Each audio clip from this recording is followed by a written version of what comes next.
Bonsoir, c'est alors. C'est le meilleur lancement que j'ai fait. Ah, j'ai jamais vu un meilleur lancement, ça. Chris, t'es bon, hein. T'es bon. Tu devrais te lancer dans les lancements d'émissions, en fait. Ouais. Tu fais des lancements d'émissions de toutes les émissions qui existent, tous les podcasts, tous les jeux. Tu peux y aller. Continuons sur la lancée. Blablabla. Parfait. Bon, qu'est-ce que t'as d'autre à me dire? Là, j'ai l'impression d'être dans l'épisode de Friends où Phoebe essaie d'apprendre à parler à Joey en français. Ah, j'ai vu l'extrait, ça m'a Voilà. fait extrêmement rire. Voilà, c'est un peu ça. Bon, on est là pourquoi d'ailleurs? Eh bien, bonsoir tout le monde, c'est Et alors, le 37e numéro d'Et alors. Ouais, Je suis vendredi avec. soir. C'est vendredi soir, 18h. 18h. Vous pouvez nous écouter et sur Spotify, Deezer, etc. ou sur notre site internet lanuitdimanche.fr, mais aussi nous écouter sur radioverse.fr qui diffuse tous les jours à partir de 16h toutes nos archives. C'est passionnant ce que je dis. Voilà, Christophe s'est perdu dans ses pensées, je le vois. Et oui, parce que nous sommes en physique pour une fois. D'habitude, on est à distance et là, on a réussi à se caler un moment pour vous préparer une émission en live. Et ouais, et James, depuis le début, me fait croire qu'il est moche. Et en fait, non. Et en fait, je suis super beau, je suis un beau gosse. Et donc, je suis un peu débousselé. Bonsoir James, comment vas-tu? C'est Ça va le très bien. 37e épisode et alors? Voilà, Et quel est le programme? ça va très bien, merci. Je suis ravi que tu me trouves beau, déjà dans un premier temps. Et de quoi on va parler aujourd'hui? Moi, j'ai envie de parler du Comte de Monte Cristo. Parfait. On parlera aussi, tiens, de Trappe. Ouais, et on écoutera une interview, enfin un extrait d'interview sur Mylène Farmer. Ouais, par deux sociologues qui ont écrit un super livre sur Mylène Farmer qui s'appelle Sociologie de Mylène Farmer. Et finalement, au final, pour finir, histoire de ne rien paraphraser du tout, on débriefera un peu les 2 premiers épisodes de la nouvelle série Disney, Agatha Harkness. Ouais, Agatha all along, et on démarre tout de suite avec le cinéma et Monte Cristo. Allez, c'est parti. Madame, je n'écrirai rien sur ce film, c'est une merde. Eh oui, écoute, j'ai un aveu terrible à faire, mais c'est pas vraiment un aveu parce que j'en avais déjà parlé dans une émission précédente. Peut-être que je l'avais pas diffusé, tiens, je crois que je me suis coupé, donc ça va être une surprise. Mais je n'aime pas trop Pierre Ninet et je pense que Pierre Ninet fait du mal à la profession. Aux jeunes qui veulent faire le cinéma. Dans une vie intérieure, je m'explique, dans une vie intérieure, j'ai enseigné le théâtre et j'avais en face de moi des jeunes qui voulaient être Pierre Ninet. Mais ils ne voulaient pas être le Pierre Ninet acteur, ils voulaient être de Pierre Ninet, de l'Instagram de Pierre Ninet. Ils voulaient être l'Instagram de Pierre Ninet. C'est-à-dire pas être acteur, mais être célèbre, quoi. Et je trouve ça pathétique. Bah écoute, moi je vais te contredire parce que j'adore Pierre Ninet. C'était un acteur que je ne supportais pas. Et en fait, j'ai appris à le découvrir et à l'aimer dans LOL. Je crois que j'en ai déjà parlé, mais dans la série LOL. Il m'a fait mourir de rire. Et du coup, je me suis intéressé un peu plus profondément, pardon, à sa filmographie. Je trouve qu'il est drôle, je trouve qu'il est talentueux, qu'il est bon dans tous les registres, aussi bien dans la comédie que un peu plus dans la dramaturgie. Et je vous recommande chaleureusement d'aller voir Le Comte de Monte Cristo. Alors après, toi je sais que tu n'aimes pas qu'on touche non plus à l'auteur du Comte de Monte Cristo, que tu jubiles, enfin, que tu idolâtres. Oui, je voue une vénération absolue à Alexandre Dumas et Jules Verne et je ne veux pas qu'on touche à leur œuvre. Et ce que tu dis est amusant parce que Wissam, qui est un autre beau gosse que je connais, a la même réflexion que toi. C'est-à-dire qu'il n'aimait pas Pierre Ninet, il a vu dans LOL et il a dit mais en fait ce gars est génial. Donc vous savez quoi, je vais regarder LOL d'ici la semaine prochaine. Voilà. Et à tous les détracteurs de Pierre Ninet, regardez LOL et peut-être que vous aimerez. C'était les feux rouges. Si j'avais su, j'aurais pas vu. Ah, il y a un duel entre Jonathan et Pierre. Magnifique. J'aurais mangé avant, comme le disaient mes potos. On se serait pas retrouvés contre un poteau. Oula, là, c'est très border, là. Mon pied. Danse lascive. Émission qualitative. Bon pied, bon oeil. Porte de Montreuil. Porte de Montreuil. Excusez-moi, on fait un break, 5 minutes. Et pour parler plus profondément du film, donc du Comte de Monte Cristo, un film qui dure 3 heures, c'est rare les films qui durent 3 heures où on ne voit pas le temps passer, et celui-ci c'est le cas. Il n'y a pas que Pierre Ninet dans le film, le casting est très bon, il y a Laurent Lafitte de la Comédie Française qui est exceptionnel, il y a des nouveaux acteurs en puissance qui sont exceptionnels, il y a Anaïs de Moustier, la grande comparse de Pierre Ninet qui était déjà avec lui dans Sauver ou Périr. Bon là j'ai un peu plus de mal, mais qui tient bien son rôle dans le film. Mais le film est très bon, elle touche, alors elle actualise un peu le contexte, enfin elle actualise sans actualiser, mais elle redonne du sang neuf un peu à l'œuvre d'Alexandre Dumas, sans pour autant, parce que j'ai lu le livre aussi, dénaturer l'œuvre de l'auteur. Et ça c'est beau, et je te conseille de le regarder pour qu'on puisse plus en juger. Je te propose de regarder d'abord LOL, et ensuite, je regarderai le Monte Cristo. Mais je rebondis sur le casting, là tu as parlé de Lafitte, Laurent Lafitte. Oui. Il est à l'affiche là d'un excellent film de Julie Delpy, Les Barbares, que je vous recommande. J'avoue, attention, je ne suis pas objectif sur Julie Delpy, j'adore ce qu'elle fait, quoi qu'elle fasse, je dis que c'est génial. Je vous conseille tous ses films, 2 jours à New York, 2 jours à Paris, et aussi sa série qui est passée sur Canal+, il y a deux ans aussi, qui est drôle, intelligente, elle est parfaite. Salut Julie Delpy. Bon là vous pouvez pas le voir, hein, chers auditeurs, mais moi j'ai la chance de l'avoir en face de moi. Je vois les yeux qui brillent, la naissance d'une larme au coin de l'œil gauche et la buée qui s'installe sur ses lunettes. On comprendra l'amour qu'il voue à cette réalisatrice. Donc Julie Delpy, dans le film Les Barbares, écrit et réalisé par cette merveilleuse actrice, et dans lequel Laurent Lafitte joue une petite ordure, une ordure d'extrême droite, mais bête comme ses pieds. Toute ressemblance, etc. Le rôle est bon, il le tient à la perfection, c'est très drôle, et je vous conseille d'aller voir ce film, même si la fin est un petit peu bâclée, pour vous dire En ton sens. la vérité. Ouais. Elle est quand même la fin est quand même bien bâclée. Et donc dans le Comte de Monte Cristo, il joue aussi un rôle très dur, hein, puisqu'il joue l'un des 3 pires ennemis du comte justement de Monte Cristo, d'Edmond Dantès. Donc voilà, donc pour revenir un peu sur le film, une belle épopée réellement, avec un beau casting, un très bon jeu d'acteur, un maquillage qui est vraiment très efficace, parce que dans des plans où il n'y a pas de CGI, hein, il n'y a pas d'image de synthèse, tous les maquillages sont réalisés par des maquilleurs et maquilleuses professionnels, et il y a des fois c'est à s'y méprendre, on ne reconnaît pas Pierre Ninet. Donc voilà, donc si vous êtes fan un peu de films d'aventure, si vous avez aimé par exemple Les 3 Mousquetaires d'Artagnan et Milady, allez-y, n'hésitez pas, il est encore à l'affiche, hein, il est sorti fin juin, mais on n'a pas pu en discuter, donc là il fait partie de nos blockbusters de l'été, c'est pour ça qu'on vous en parle aujourd'hui. Donc n'hésitez pas à aller le voir, et si vous n'aimez pas Pierre Ninet, regardez LOL, et ensuite allez voir Le Comte de Monte Cristo. J'ai quand même pas que ça à faire, je suis Thomas Pesquet.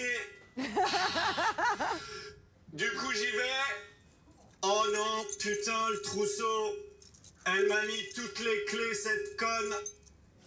Elle m'a mis toutes les clés cette conne. Je lui ai dit 15 fois, mais elle me fout tout le temps. Arrête. Toutes les clés ensemble. Et il y en a c'est des doubles, putain. Elle m'a foutu des doubles. C'est super drôle ça. On reste au cinéma et on va parler de Trap, blockbuster qui est sorti cet été. C'est le nouveau film de Night Shyamalan. M. Night Shyamalan. Merci, j'ai vraiment du mal avec tous ces noms. Je vais l'appeler mon poteau.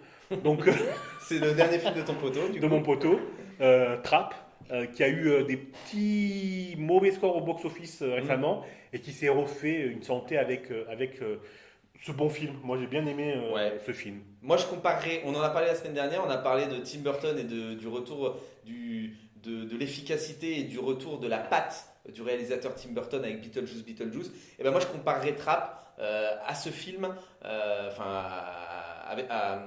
avec Beetlejuice, c'est-à-dire que c'est le retour de M. Night Shyamalan dans son univers de prédilection.